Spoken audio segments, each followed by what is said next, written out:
नमस्कार, PTC news देख रहे सभी दर्शकों का स्वागत। मैं हूं आपके साथ अतुल वर्मा, लेकर हाजिर हूं खास कार्यक्रम हरियाणा की बात। खबरों की शुरुआत करते हैं।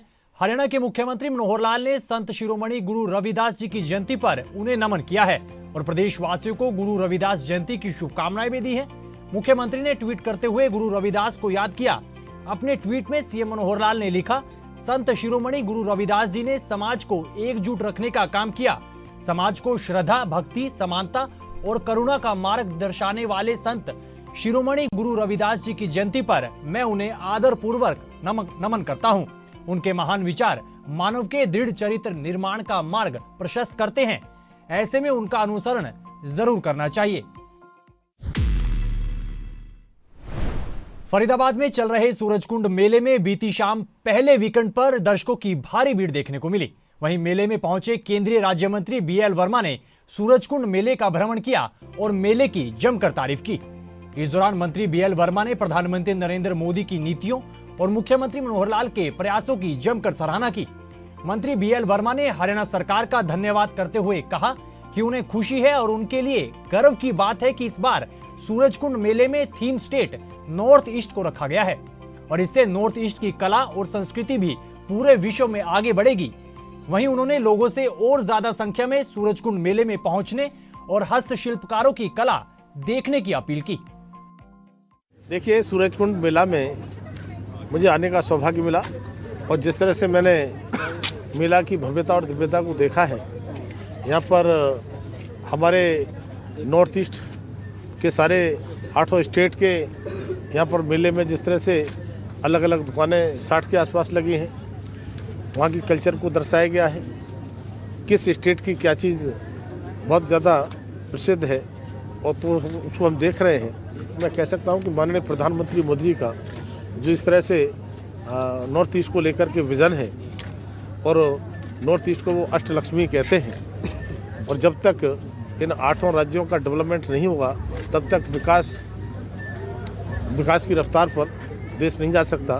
तो मैं कह सकता हूँ कि आज नॉर्थ ईस्ट के जितने स्टेट हैं एक तेज़ रफ्तार के साथ विकास की दौड़ में हैं और जिस तरह के कुछ इशू थे, कुछ चीज़ें ऐसी थी जिनमें कुछ बाधाएं थी, जिनसे नॉर्थ ईस्ट का जो विकास था वो कहीं ना कहीं बाधक हो रहा था, रुक रहा था। आज वो सारे इशू भी ठीक हो रहे हैं। पहले कुछ कनेक्टिविटी के इशू रहते हो, चाहे वो रोड कनेक्टिविटी हो, चाहे एयरवेज कनेक्टिविटी हो, चाहे रेल कनेक्टिविटी हो, चाहे डिजिटल, आज सारी कनेक्टिविटी हमारी ठीक हो रही है। और मैं कह सकता हूँ कि अभी जिस तरह से बजट में माननीय प्रधानमंत्री मोदी जी का फोकस नॉर्थ ईस्ट के लिए रहा है, हालांकि अब पूरे देश का कल्चर हमें दिखाई पड़ता है और केवल देश ही नहीं, पूरी दुनिया के न जाने कितने देशों से यहाँ पर लोग आए हैं।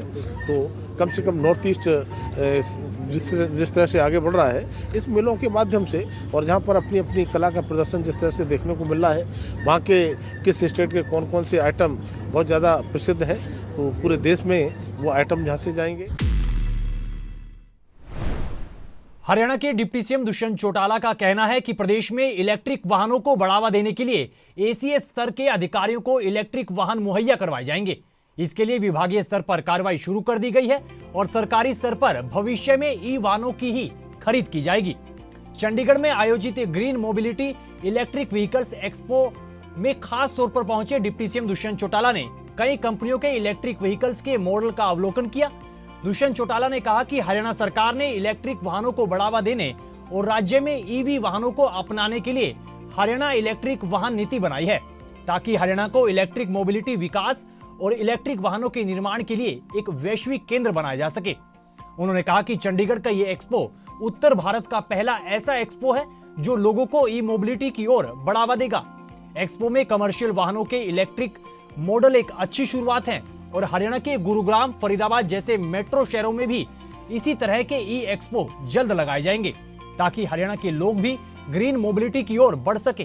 पहले तो सबसे खुशी की बात है कि first of it's kind PHD chambers ने electric vehicle expo north India का पहला लगाया है और एक इनसे इसको कह लीजिए पहला कदम है जो लोगों को ई मोबिलिटी की ओर ट्रांसफॉर्म करेगा।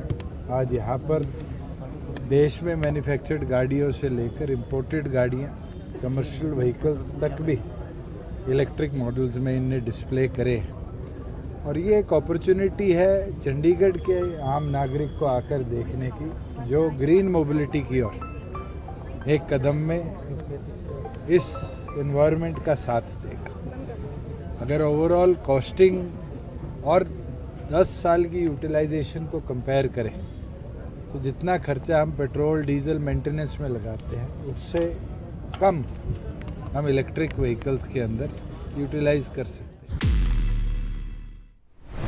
खबरों में आगे बढ़ते हैं। देश के स्वास्थ्य मंत्री मनसुख मांडविया ने हरियाणा के गुरुग्राम में आयोजित एक कार्यक्रम में बतौर मुख्य अतिथि शिरकत की है।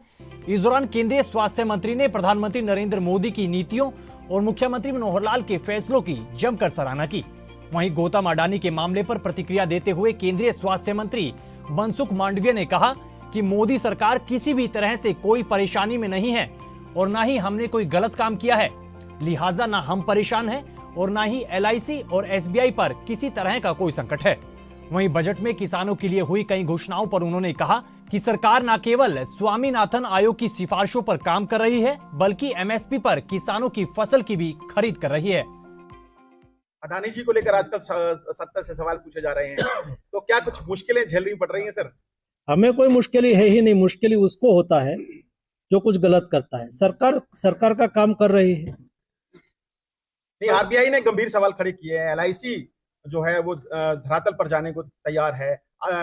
SBI के ऊपर संकट के बादल मंडरा रहे हैं। किसी के ऊपर संकट के बादल मंडरा नहीं रहे हैं।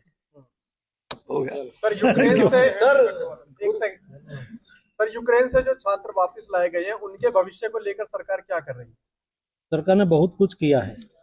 आप एक बार सुप्रीम कोर्ट ने एक गाइडलाइन दी है, क्योंकि हमारे यूक्रेन के छात्रों के परिवार के लोग सुप्रीम कोर्ट में गए थे, तो हमने डायरेक्ट भी उसके साथ बातचीत की थी और सुप्रीम कोर्ट में भी हमने कहा कि स्टूडेंट को फिर अपने अड़ोस पड़ोस की कंट्री में जहाँ एजुकेशन CIS कंट्री में सेम सिलेबस का एजुकेशन है, तो वहाँ भी वो एजुकेशन ले उसको सहयोग किया जाएगा। जो लोग लास्ट ईयर में थे उसको 2 एग्ज़ाम लेके उसको एग्ज़ाम में यहाँ बैठने दिया जाएगा। जो भी संभव था वो सब प्रयास हमने किया। हरियाणा सरकार की पहल पर कैंसर की बीमारी को गांव-गांव डिटेक्ट करने के लिए खंड स्तर पर टीमें तैनात कर दी गई हैं। इसी के तहत विश्व कैंसर दिवस पर जींद में स्वास्थ्य विभाग की ओर से गांवों में लोगों को जागरूक किया गया है। इस दौरान जींद के डिप्टी CMO ने बताया कि पहले गांव स्तर पर कैंसर को डिटेक्ट करने के लिए कोई भी सुविधा उपलब्ध नहीं थी, लेकिन हरियाणा सरकार की पहल पर अब ये प्रयास किए गए हैं और जींद में कई बच्चों में कैंसर की बीमारी की पहचान भी कर ली गई है। उन्होंने कहा कि उक्त बच्चों का इलाज जारी है और पहली स्टेज में इस बीमारी का अगर पता चल जाता है तो जल्द इस बीमारी पर काबू पाया जा सकता है। जींद के डिप्टी CMO ने तंबाकू, स्मोकिंग और नशे को ही कैंसर का मुख्य कारण बताया है। कैंसर से ज्यादा दिमाग पे बहुत ज्यादा अपना बर्डन लेने की जरूरत नहीं है, टेंशन ना लें। आज कैंसर का यदि शुरुआती दौर में पता लग जाता है उसका इलाज संभव है और लोगों से ये अनुरोध है कि जब तक आपकी कैंसर की बीमारी डिटेक्ट ना हो जाए कोई अच्छे इंस्टीट्यूट से या किसी लैब से आपको पूरी तरह ना पता लग जाए कि कैंसर है, उससे पहले आपको घबराना नहीं चाहिए। जब आपकी पूरी स्क्रीनिंग हो जाए और पूरे टेस्ट हो जाए, जब डायग्नोज हो जाए, शुरुआती दौर में यदि पता लग जाता है तो कैंसर से डरे ना। और इस साल का जो सबसे बड़ा संदेश है लोगों का यही है कि बेफालतू में भ्रांतियां ना फैलाएं और इसका बेफालतू में प्रचार ना करें और जितना भी हो सके ज़्यादा से ज़्यादा अपना खाना पीना घूमना फिरना डाइट और धूम्रपान ना करें और यही हमारा संदेश है।